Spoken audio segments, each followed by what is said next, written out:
आज की इस कथा में हम चलेंगे उस अंधकार में जहां जन्म लेता है सबसे गहरा विषाद, सबसे बड़ा मोह और सबसे कठिन निर्णय। ये कहानी है उस पिता की जो स्वयं देख नहीं सकता था लेकिन अपने पुत्र को सब कुछ दिखाना चाहता था। ये कहानी है धृतराष्ट्र की। कुरु वंश का वह राजा जिसे राजगद्दी तो मिली पर दृष्टि नहीं मिली। पर क्या एक राजा केवल आंखों से देखता है या वह देखता है नीति, धर्म और न्याय को?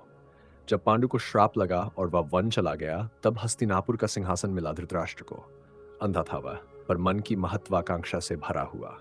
उसके जीवन का एकमात्र उद्देश्य ही था दुर्योधन को राजा बनाना। गांधारी धृतराष्ट्र की पत्नी, जिसने स्वयं पट्टी बांध ली ताकि पति के अंधकार में वह भी सहभागी बन सके। लेकिन क्या वह जानती थी कि यह अंधकार उनके पुत्रों को भी निगल जाएगा? दुर्योधन बाल्यकाल से ही अभिमान से भरा हुआ। वह देखता था भीम को, अर्जुन को, और भीतर ही भीतर जलता था। शकुनी मामा, जो अपने स्वार्थ और बदले की आग से दुर्योधन को चालें सिखाता रहा। और धृतराष्ट्र वह जानता था, समझता था, पर चुप रहा।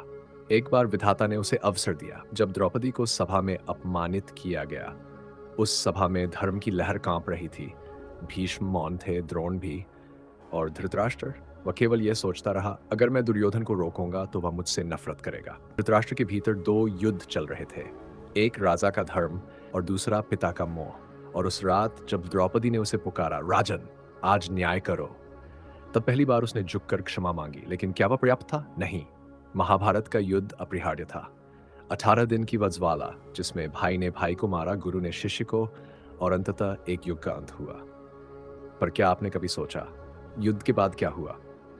एक शून्य, एक सन्नाटा, एक क्रंदन। जब युद्ध समाप्त हुआ और पांडव जीते, तो सबसे पहले युधिष्ठिर गए धृतराष्ट्र के पास। और तब वह क्षण आया जिसने एक राजा को पिता में बदल दिया। धृतराष्ट्र ने युधिष्ठिर को गले लगाया। उस गले में क्षमा नहीं थी, उस गले में भीम के लिए क्रोध था, क्योंकि उसने दुर्योधन को मारा था। वह भीम को बुलाना चाहता था, लेकिन विदुर ने रोका। राजन, अगर आप अपने पुत्रों के शव पर न्याय करेंगे तो इतिहास आपको कभी क्षमा नहीं करेगा। अब धृतराष्ट्र रोया, वह फूट फूट कर रोया और कहा, मैंने अपने पुत्र को अंधे प्रेम से बड़ा किया। मैंने अधर्म को पोसा केवल इसलिए क्योंकि वह मेरा पुत्र था। मैं जानता हूं, राजा को पहले धर्म का पिता बनना होता है, अपने पुत्र का नहीं। इसके बाद वह वन चला गया, गांधारी, विदुर और कुंती के साथ।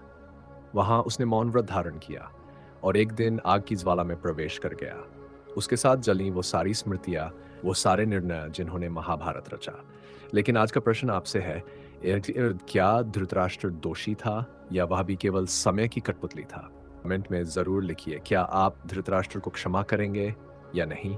और यदि ऐसी कहानियां आप और सुनना चाहते हैं जो आपको इतिहास, धर्म और आत्मा से जोड़े, तो हमारे चैनल को अभी सब्सक्राइब करें।